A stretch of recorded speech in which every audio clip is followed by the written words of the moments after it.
Students good morning. आज की class में मैं नया टॉपिक पढ़ा रहा हूं। नया टॉपिक है वोल्ट मीटर। गैल्वेनोमीटर में पढ़ा चुका हूं। Galvanometer, ammeter. गैल्वेनोमीटर भी करंट मेजरिंग डिवाइस था और अमीटर भी करंट मेजरिंग डिवाइस था। Galvanometer come amount of current को मेजर करता था, वोल्ट मीटर ज्यादा अमाउंट ऑफ करंट को मेजर करता था। और गैल्वेनोमीटर से अमीटर बनाने के लिए मैंने क्या बताया था, एक लो रेजिस्टेंस को लाओ और पैरेलल में जोड़ दो। किसके साथ? गैल्वेनोमीटर के साथ। ताकि ऐसा करने से क्या हो जाए, रेजिस्टेंस बहुत कम हो जाए और करंट ज्यादा मेजर करने वाली मशीन बन जाए। तो वो तो बात खत्म हो गई। आज बात करूंगा वोल्ट मीटर। वोल्ट मीटर ऐसा डिवाइस है बेटा जो पोटेंशियल डिफरेंस मेजर करता है किसी भी दो पॉइंट के बीच, यानी कि वोल्टेज मेजर करता है। और ये हाई रेजिस्टेंस डिवाइस होता है। गैल्वेनोमीटर तो होता है लो रेजिस्टेंस डिवाइस, बट ये होता है हाई रेजिस्टेंस डिवाइस। याद रखना, उल्टी कहानी है। Current measuring device should have low resistance ताकि ज्यादा करंट आ सके, but voltage measuring device should have high resistance. क्यों? V equal to IR। तो रेजिस्टेंस जितना बढ़ाओगे वोल्टेज उतना ज्यादा बढ़ेगा। ध्यान रखना, सब कुछ उल्टा है। और करंट मेजरिंग डिवाइस जब सर्किट में लगाते थे तो जाकर सीरीज में, बट ऐसा नहीं। जब वोल्टेज मेजरिंग डिवाइस लगाएंगे ना बेटा तो जाकर सर्किट में पैरेलल में। सब कुछ उल्टा है। Ammeter was low resistance device. This is a high resistance device. और ammeter करंट मेजरिंग डिवाइस, ये वोल्टेज मेजरिंग डिवाइस। गैल्वेनोमीटर या अमीटर जब सर्किट में जाकर लगता था, ammeter low resistance device, high current measuring device. और अमीटर जब सर्किट में जाकर लगता था तो सीरीज में, ताकि पूरा करंट आ सके। बट वोल्ट मीटर जब सर्किट में लगेगा तो पैरेलल में, क्योंकि पैरेलल में वोल्टेज सेम मिलता है। पैरेलल में आप कोई भी चीज लगा दो तो वही रीडिंग देगा। फिर पेपर में आता है कि बताइए गैल्वेनोमीटर से अमीटर बनाना तो सीख लिया आपने, लेकिन अगर गैल्वेनोमीटर से वोल्ट मीटर बनाना है तो क्या करेंगे? बोलोगे सर बड़ा आसान है, सर इसमें क्या टफ है? वोल्ट मीटर से अमीटर बनाना है तो कुछ नहीं करो, सब कुछ उल्टा है। गैल्वेनोमीटर से जो अमीटर बनाने में लो रेजिस्टेंस लेते थे, जिसे हम शंट कहते थे, बट गैल्वेनोमीटर से अमीटर बनाने के लिए हाई रेजिस्टेंस लो। यहां शंट वंट नाम नहीं है, सिर्फ हाई रेजिस्टेंस। और वहां अमीटर जब बनाते थे तो शंट को पैरेलल में जोड़ते थे गैल्वेनोमीटर के साथ, बट यहां हाई रेजिस्टेंस को सीरीज में जोड़ेंगे। सब कुछ उल्टा है, एकदम उल्टी कहानी है। क्योंकि सीरीज में जोड़ोगे तब तो मिलकर और ज्यादा रेजिस्टेंस होगा, क्योंकि वोल्टेज मेजरिंग डिवाइस का रेजिस्टेंस ज्यादा होना चाहिए। तो ज्यादा होने के लिए कोई भी लाओ, सीरीज में जोड़ो। एक तो हाई लाओ और हाई के अलावा सीरीज में भी लगा दिया, लीजिए बहुत हाई रेजिस्टेंस हो गया। तो अपने आप ये बन गया वोल्ट मीटर। खत्म कहानी। चलो, अमीटर वाज, फिर से सुनो, ammeter was low resistance device, volt meter is high resistance device. Ammeter connected in circuit in series, volt meter connected in circuit in parallel. क्योंकि ये वोल्टेज मेजर करना है, पैरेलल में रीडिंग एक ही आती है। वहां करंट पूरा आना चाहिए तो वहां सीरीज में जोड़ते हैं। गैल्वेनोमीटर से अमीटर बनाने के लिए लो रेजिस्टेंस को शंट, यहां जो लेते हैं हाई रेजिस्टेंस, कोई नाम नहीं है। वहां लो रेजिस्टेंस को गैल्वेनोमीटर के साथ पैरेलल में, तब जाके रेजिस्टेंस एकदम कम होगा। बट यहां हाई रेजिस्टेंस को सीरीज में, एक तो हाई ऊपर से सीरीज, तब जाके बहुत बड़ा रेजिस्टेंस बनेगा, क्योंकि यहां ज्यादा रेजिस्टेंस चाहिए। या तो कोई करंट का बंटवारा होगा नहीं, जो आई होगा वही IG होगा, कोई अलग नहीं। जो टोटल करंट जाएगा वही IG, जो टोटल वही IG, कोई बंटवारा नहीं। चलो, V मान लो पोटेंशियल डिफरेंस मेजर किया वोल्ट मीटर ने, तो टोटल रेजिस्टेंस कितना होगा वोल्ट मीटर का? अगर देखा जाए तो टोटल रेजिस्टेंस में पूछूं वोल्ट मीटर का क्या हो जाएगा? सीरीज में है तो R प्लस G, ऑब्वियसली बात है, R plus G, R1 plus R2। Ohm's law का फॉर्मूला क्या जानते हो? जो वोल्टेज रीड करते हैं I इंटू R, तो I R पूरे सर्किट का, पूरे डिवाइस का, R टोटल। तो V equal to I, R total कितना हो गया? R plus G। यहां से R अलग कर लो तो क्या आया? V by I minus G। Yes, यही पूछता है, how will you convert a galvanometer into volt meter. तो हाउ विल यू कन्वर्ट का मतलब वो रेजिस्टेंस की वैल्यू बताओ जिसको सीरीज में जोड़ने से ये वोल्ट मीटर बन गया। कौन बन गया? गैल्वेनोमीटर बन गया। अमीटर में पूछे हाउ विल यू कन्वर्ट, तो वहां शंट की वैल्यू बताते थे, यहां वो रेजिस्टेंस की वैल्यू बताएंगे। वहां शंट जोड़ते थे गैल्वेनोमीटर के साथ पैरेलल में, यहां हाई रेजिस्टेंस जोड़ेंगे गैल्वेनोमीटर के साथ सीरीज में। वो लो रेजिस्टेंस डिवाइस हो जाएगा, या हाई रेजिस्टेंस डिवाइस हो जाएगा। वो सर्किट में सीरीज में लगाएंगे, ये सर्किट में पैरेलल में लगाएंगे। याद तो हो गया होगा। तो ये वो रेजिस्टेंस है जिसको जोड़ करके सीरीज में गैल्वेनोमीटर के साथ हम एक गैल्वेनोमीटर को वोल्टमीटर में बदल सकते हैं। V is the formula of that voltage which voltmeter read. I is the current flowing through the system, एक ही करंट होगा, सीरीज में है. G is the resistance of galvanometer. अब बताओ बेटा वोल्टमीटर कैसा है डिवाइस? High resistance device. तो एकदम इसको अगर आइडियल मानना है तो एकदम हाई मान लो. तो अगर आइडियल वोल्टमीटर हो तो रेजिस्टेंस इंफिनिटी लिया जाता है. जैसे अमीटर क्या था? Low resistance device. तो वहां अगर अमीटर आइडियल हो जाए तो उसका रेजिस्टेंस जीरो लेते थे. यहां अगर आइडियल वोल्टमीटर हो जाए तो यहां इंफिनिटी ले लो. आइडियल का मतलब जो हाई रेजिस्टेंस है तो एकदम हाई कर लो, लो है तो एकदम लो कर दो. तो आइडियल के लिए इंफिनिटी ले. दो क्वेश्चंस भी डिस्कस करूंगा अभी और भी करूंगा, लेकिन अभी दो देखो आप.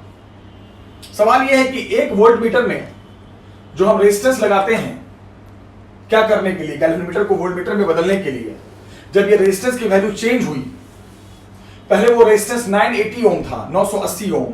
जब इसको चेंज करके 980 से 470 470 ओम कर दिया तो वोल्टेज जो रेंज था, रेंज जो वोल्टमीटर का था वो बेटा हाफ हो गया, आधा हो गया.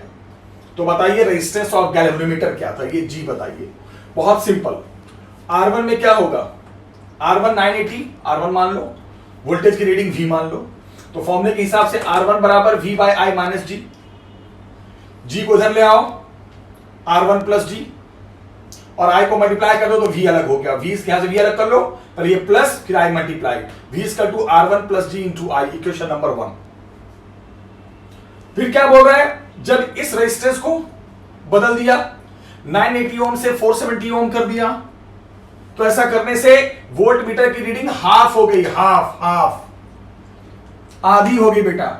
तो हाफ का मतलब क्या हुआ? जब रेजिस्टेंस को हमने 470 ओम ले लिया तो जो रीडिंग V थी वोल्टेज की वो V/2 हो गई. अब तो अब R के जगह पे क्या रखोगे? R2, और V के जगह पे क्या हो जाएगा? V/2 अपॉन I माइनस जी. बाकी सब कुछ वही रहेगा.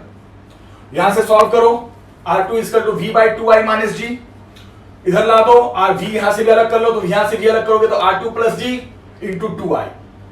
दोनों से V, यहां से भी V निकल गया, यहां से भी V निकल गया. दो इक्वेशन बन गए. है तो दोनों V, दोनों को इक्वेट कर दो, फर्स्ट को और सेकंड को करो इक्वेट. इस इक्वेशन को इससे इक्वेट करो.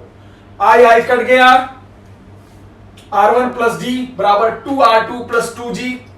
मुझे G निकालना था, इसको इधर शिफ्ट करो. R1 माइनस 2R2, R1 की वैल्यू पता है, R2 की वैल्यू पता है, रखो, आंसर आ जाएगा. रेजिस्टेंस ऑफ गैल्वेनोमीटर 40 ओम. बहुत सिंपल सवाल था. R1 पे V, R2 पे हाफ, तो V/2. दो इक्वेशन तैयार, सॉल्व. बहुत बेसिक सवाल था. वोल्टमीटर का रेंज हाफ, मतलब जो रीडिंग पहले V थी अब वो V/2 हो गई. एक और सवाल, सब बोर्ड एग्जाम में आए हैं. वोल्टमीटर है, जब रेजिस्टेंस R1 ले रहे थे, कौन सा रेजिस्टेंस? वही जो लगाते हैं गैल्वेनोमीटर को वोल्टमीटर बनाने के लिए. तो जब रेजिस्टेंस R1 ले रहे थे तो रीडिंग वोल्टेज V थी, सवाल में दिया हुआ है. जब बाहरी रेजिस्टेंस R2 ले लिया तो वोल्टेज रीडिंग आधी हो गई, V/2. और जब रेजिस्टेंस R3 ले लिया तो रीडिंग डबल हो गई, 2V हो गई. R1 पे V, R2 पे V/2, R3 पे 2V. तो बोला है R1, R2, R3 तीनों में रिलेशन बताइए. बोर्ड एग्जाम का सवाल. अरे यार कितना आसान है. R1 पे V, R2 जब लेंगे तो V/2, R2 पे V/2, R2 बन गया. दूसरा इक्वेशन. R3 पे 2V, R3 पे 2V. तीनों कंडीशन का R1, R2, R3 तीन इक्वेशन तैयार. अब आपका अलजेब्रा. मेरा मकसद है R3 को R1, R2 में लाना है, यानी कि VIG हटके सिर्फ R1, R2 आ जाए, तब तो रिलेशन बनेगा. थोड़ा दिमाग लगाना पड़ेगा. पहले 1 और 2 को सॉल्व करो. 1 और 2 को कैसे सॉल्व करोगे? ऐसा करो, 1 और 2 को कैसे सॉल्व किया है? R2 जो है ना, R2 उसको मैंने 2R2 बना दिया. R2 में मैंने 2 मल्टीप्लाई कर दिया. R2 में 2 मल्टीप्लाई करो तो कितना होगा? 2R2. ये 2 कट के V/I minus 2G multiply by 2. किसमें? In equation second. Multiply by 2 किसमें कर रहे हैं? In equation what? सेकंड. तो ये आ गया R2, 2R2 बन गया. अब क्या करो? R1 माइनस 2R2 करो. क्या हो जाएगा, करो दोनों को माइनस, माइनस करोगे तो क्या होगा, v बाई आई कट जाएगा और सॉल्व होके माइनस माइनस प्लस जी निकल के आ जाएगा। तो R1 minus 2R2 is equal to G, G निकाल दिया R1 R2 में। क्यों किया R2 को 2 से मल्टीप्लाई क्यों किया, कैसे आपका ब्रेन काम करेगा, जब तक 2 से मल्टीप्लाई नहीं करोगे तब तक ये v बाई आई नहीं बनेगा, फिर माइनस करने पे ये कटेगा नहीं।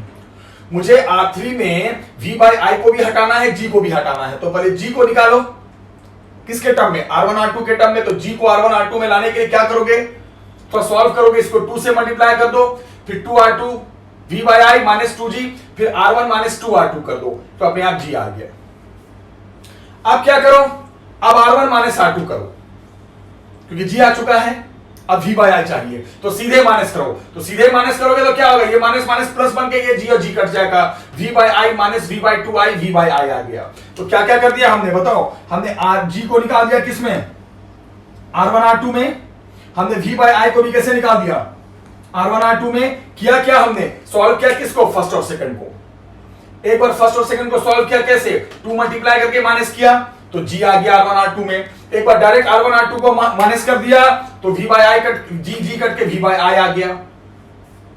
अब आ जाओ वापस किसमें, R3 में। R3 क्या था, 2v by I minus g। तो एक काम करो, जो 2v बाई आई था ना बेटा,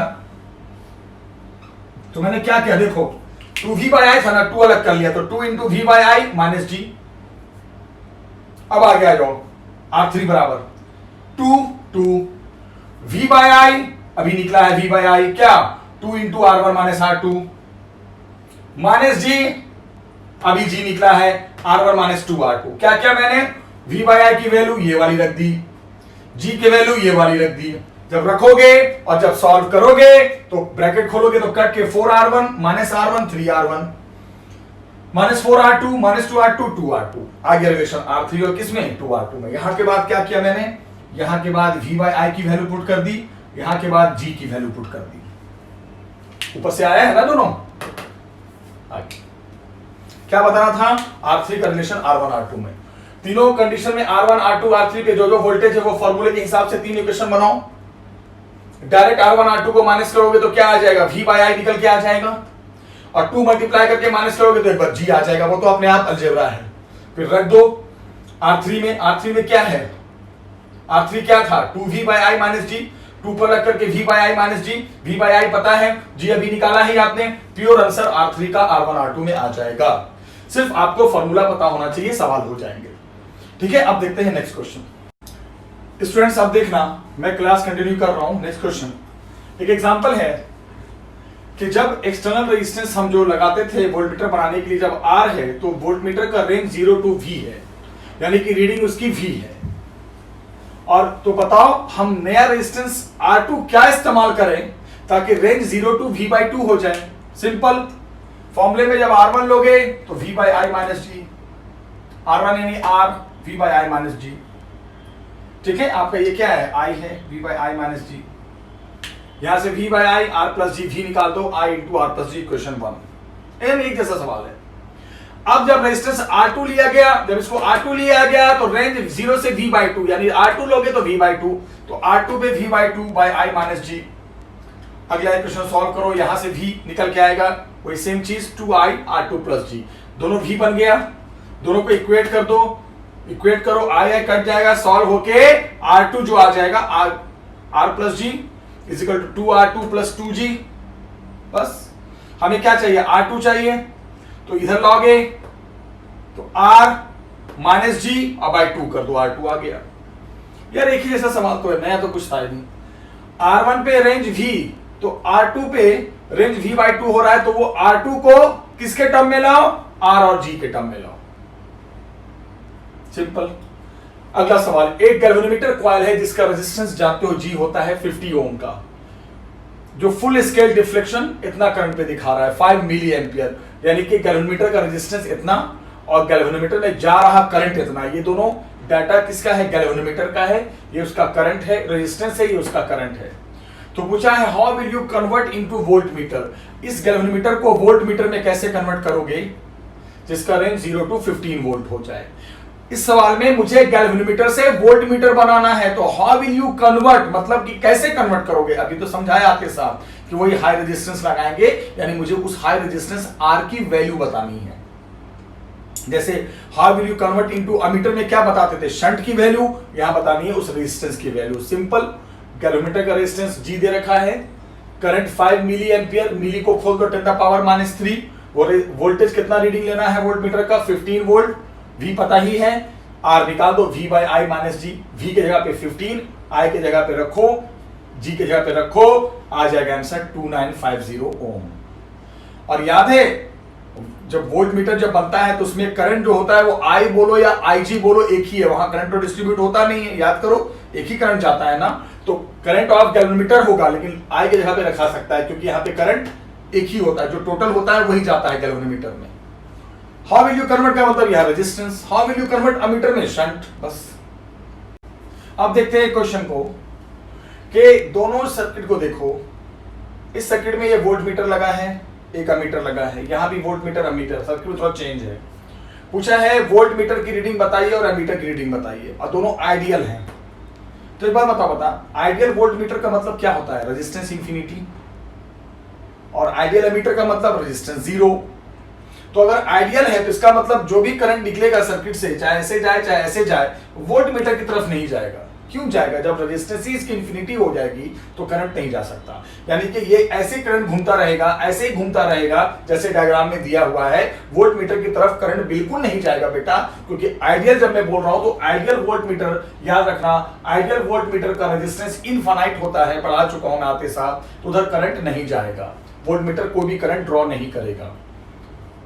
तो वोल्ट मीटर की रीडिंग क्या होगी, जो उसके पैरेलल में लगा है कितना 6 वोल्ट, चाहे ये डायग्राम हो चाहे ये डायग्राम हो, थोड़ा सा माइनस प्लस या प्लस माइनस का चक्कर है, बाकी रीडिंग तो यहां भी 6 वोल्ट यहां भी 6 वोल्ट। बोलोगे सर इसके पैरेलल में तो 6 वोल्ट के साथ एक रेजिस्टेंस भी है इंटरनल, कोई फर्क नहीं पड़ता, जब आइडियल है तो जो बैटरी की रीडिंग होगी वही उसकी रीडिंग होगी, सब ध्यान रखना। आइडियल वोल्ट मीटर किसी के पैरेलल लग जाए, किसी के पैरेलल लग जाए, किसी के पैरेलल लग जाए, तो उसका रेजिस्टेंस इतना ज्यादा इनफिनाइट होता है कि उसके सामने कोई भी रेजिस्टेंस आ जाए, उसके पैरेलल में एक और रेजिस्टेंस भी आ जाए, तो वो उसके वोल्टेज पे कोई फर्क नहीं डालता, जो बैटरी का होगा वही रीड करेगा, याद रखना आइडियल है ये सब। और दूसरी बात, करंट ड्रॉ नहीं करेगा, तो जो भी करंट है वो एक ही फ्लो करेगा, जो भी करंट है वो एक ही फ्लो करेगा। तो करंट निकाल दो, करंट निकालना कौन सी बड़ी बात है, देखो तो जरा, इससे करंट अगर ऐसे आ रहा है तो इसमें देखो माइनस से प्लस, इसमें भी माइनस से प्लस, यानी दोनों में एक ही कहानी है डिस्चार्जिंग, तो इसका जो ई नेट होगा, जब दो सेल आ जाए तो ई नेट निकालना पड़ता है, एक ही करंट जाएगा तो सीरीज ही में मानेंगे, इसको तो सीरीज में मानेंगे क्योंकि इधर तो करंट जा नहीं रहा है, सीरीज में एक से ज्यादा सेल आ जाए तो ई नेट कैसे निकलता है, या तो ई प्लस ई टू या तो E one minus E two. यहां देखो इसमें भी माइनस से प्लस, इसमें भी माइनस से प्लस, यानी दोनों में जो होगा net EMF E1 plus E2. तो यहां नेट ईएमएफ कितना हो गया फर्स्ट केस में बेटा, नेट ईएमएफ कितना हो गया बताना, 9 + 6 यानी कि कितना 15 वोल्ट हो गया। इसको वी नेट लिखो या ई नेट लिखो, चलता है, मैं ई नेट लिख देता हूं, हो गया। देखो इसमें कैसे, इसमें भी देखो माइनस से प्लस, इसमें भी माइनस से प्लस, एक बार ईएमएफ आ गया, फिर टोटल रेजिस्टेंस कितना होगा, ये तो सीरीज में ही मामला है, तो दो रेजिस्टेंस है, 1 + 1 कितना बताना 2 ओम। फिर करंट निकाल दो, करंट कैसे निकलता है याद करो, E net upon R net. E net निकल चुका है कितना 15, 7.5 एम्पियर, यानी करंट फ्लो करेगा 7.5, जो करंट होगा वही एमीटर की रीडिंग, तो एमीटर की रीडिंग होगी 7.5 और वोल्ट मीटर की रीडिंग हो गई 6 वोल्ट। वोल्ट मीटर चूंकि आइडियल है, ध्यान रखना 2 पॉइंट, एक तो इधर करंट नहीं जा पाएगा क्योंकि आइडियल वोल्ट मीटर का रेजिस्टेंस इंफिनिटी होता है, तो एक ही करंट घूमता रहेगा, नीचे का मामला सीरीज में रहेगा, चाहे ये डायग्राम हो चाहे ये डायग्राम हो। और दूसरी बात, आइडियल वोल्ट मीटर के पैरेलल जो भी बैटरी होगी वही वोल्टेज रीड करेगा, उसके साथ भले ही कोई रेजिस्टेंस हो, मैंने पढ़ाया था ना कि अगर वोल्ट बैटरी के साथ कोई रेजिस्टेंस आ जाए तो वोल्टेज बराबर बैटरी के नहीं हो सकता, लेकिन यहां होगा आइडियल वोल्ट मीटर हो तो कोई भी रेजिस्टेंस जोड़ दो बैटरी का वोल्टेज ही जाएगा, इससे फर्क नहीं पड़ता। चलो इसमें क्या फर्क किया गया, थोड़ा सा फर्क किया गया है, जो प्लस था उसको देखो प्लस माइनस, और यहां माइनस को प्लस जगह बना दिया गया, प्लस को माइनस, थोड़ी सी पोलैरिटी बदल दी गई, थोड़ी सी पोलैरिटी चेंज कर दी गई। तो बताओ बेटा जब पोलैरिटी बदलोगे यहां तो यहाँ की पोलैरिटी बदल जाएगी। क्यों? क्योंकि आप उसकी पोलैरिटी बदल रहे हो जो मैग्नीट्यूड में बड़ा है। 6 का नहीं बदल रहे हो, 9 का। तो 9 ही बड़ा वोल्टेज ही डिसाइड करता है। अगर इधर माइनस हो गया तो ये भी माइनस हो जाएगा। बड़ा वाला इधर प्लस था तो देखो ये भी प्लस दिखा रहा था। तो अब वोल्ट मीटर की रीडिंग में कोई फर्क नहीं पड़ेगा। अरे प्लस करो या माइनस करो, सिस्टम थोड़ी बदला है, सिर्फ पोलैरिटी बदली है वोल्ट मीटर की। तो वोल्टेज की रीडिंग तो अभी भी कितनी होगी? अभी भी वही होगी। कितनी? 6 वोल्ट। हाँ, करंट में फर्क पड़ जाएगा। क्यों फर्क पड़ जाएगा? देखो तो अब देखो, मान लो करंट ऐसे आ रहा था, इसमें देखो प्लस से माइनस और इसमें देखो माइनस से प्लस, यानी इसमें चार्जिंग करते हुए जा रहा है, इसमें डिस्चार्जिंग करते हुए आ रहा है। तो जब एक में चार्जिंग हो और एक में डिस्चार्जिंग हो तो ई नेट प्लस में नहीं बल्कि अब माइनस में निकालना पड़ेगा। तो जो पहले 9 + 6 था वो 9 - 6 हो जाएगा। रेजिस्टेंस तो वही रहेगा 1 + 1 2 ओम। फिर आई निकाल दो। आई कैसे निकालोगे? टोटल ई, वही ई बोलो या वी बोलो, E net upon R net. E net कितना निकला? आपने निकाला ई नेट कितना आया? 3 volt upon R net 2 ohm. 3/2 1.5 ampere. तो इस डायग्राम में और इस डायग्राम में वोल्ट मीटर की रीडिंग में कोई फर्क नहीं पड़ा। 6 वोल्ट 6 वोल्ट क्योंकि आइडियल है। और बट करंट की रीडिंग पे फर्क पड़ा, अमीटर की रीडिंग पे फर्क पड़ा क्योंकि करंट बदल गया। करंट क्यों बदल गया? क्योंकि सेल की पोलैरिटी को हमने इस तरह यहां से यहां एडजस्ट कर दिया कि यहां एक में चार्जिंग होने लगा और एक में डिस्चार्जिंग होने लगा। तो माइनस ई नेट जो हो गया वो माइनस करके निकालना पड़ा। और यहां एक ही कहानी थी दोनों में। यहां से भी देखो डिस्चार्जिंग, यहां भी जब जब जाएगा डिस्चार्जिंग, जब जब जाएगा डिस्चार्जिंग, जब जब जाएगा डिस्चार्जिंग। तो सीरीज में एक ही कहानी चले तो ई नेट प्लस में लिया जाता है, और सीरीज में उल्टी कहानी हो जाए तो ई नेट माइनस में लिया जाता है। तो ई जब बदलेगा तो करंट पे फर्क पड़ेगा, अमीटर की रीडिंग पे फर्क पड़ेगा। बट आइडियल वोल्ट मीटर है तो आइडियल वोल्ट मीटर के दो कॉन्सेप्ट, एक तो बेटा इधर करंट नहीं जा पाएगा, इतना आइडियल का मतलब हाई रेजिस्टेंस। दूसरी चीज क्या है बताइए कि आइडियल वोल्ट मीटर किसी बैटरी के पैरेलल होगा तो उतना ही वोल्टेज लेगा, भले ही उसके साथ कोई भी सीरीज में रेजिस्टेंस जोड़ दो। हाई रेजिस्टेंस होने की वजह से इस रेजिस्टेंस के वोल्टेज का इस पे कोई फर्क नहीं पड़ेगा, पूरा का पूरा 6 वोल्ट ही होगा। अच्छा सवाल था, याद रखना। एक सवाल बच गया था, वो भी देख लो। पोटेंशियोमीटर के वायर की क्या क्वालिटी होनी चाहिए? तो मैंने पढ़ाया था पोटेंशियोमीटर की जो वायर हम लेते हैं, एक तो ध्यान रखना बेटा, पोटेंशियोमीटर की हम जो वायर बनाते हैं उसका क्या ध्यान रखोगे? वो एलॉय होना चाहिए, एलॉयज का, मेटल का नहीं, मेटल के एलॉयज का। जैसे कॉन्स्टेंटन या मैंगनीज, ये मेटेलिक एलॉयज होते हैं। क्यों इन्हीं का इस्तेमाल क्यों करते हैं एलॉयज का? दो वजह है। वजह नंबर 1 कि इसकी रेजिस्टिविटी हाई होती है मैंगनीज या कॉन्स्टेंटन की, और टेम्परेचर कोएफिशिएंट ऑफ रेजिस्टेंस जो अल्फा होता था, बहुत पहले पढ़ाता था, वो लो होना चाहिए। तो किसी चीज का अगर टेम्परेचर कोएफिशिएंट ऑफ रेजिस्टेंस लो है, कम है, तो इसका मतलब ये हो गया कि अगर हीट भी बनती है, वायर गर्म भी होती है, तो उसके रेजिस्टेंस में ज्यादा फर्क नहीं पड़ेगा, जिससे पोटेंशियोमीटर की वर्किंग पे दिक्कत नहीं आएगी।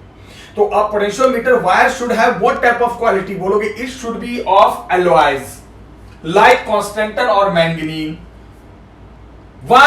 Because they have high resistivity and they have low temperature coefficient of resistance, that is less effect on resistance of change of temperature, यानी रेजिस्टेंस के चेंज का बहुत ज्यादा इस पे असर नहीं होता है, याद रखना बेटा। ठीक है, तो ये सब क्वेश्चंस जो थे जो मैंने आज करवाया, ये वोल्टमीटर पे करवाया, एक कॉन्सेप्चुअल भी करा दिया, पोटेंशियोमीटर का याद आया मुझे। तो अब आज की क्लास में हम इतना ही रहने देते हैं। ये क्वेश्चन भी बहुत अच्छा था, बहुत अच्छा क्वेश्चन था। पोलैरिटी हमने थोड़ा सा चेंज किया तो करंट पे फर्क पड़ गया। क्यों फर्क पड़ गया? क्योंकि ई नेट की वैल्यू बदल गई, केसेस बदल गए। ठीक है, अगली क्लास में मैं आपको प्योर मैग्नेटिज्म शुरू करूंगा, करंट से रिलेटेड हर एक टॉपिक खत्म कर दिया। ठीक है, आज के लिए इतना ही। Thank you very much.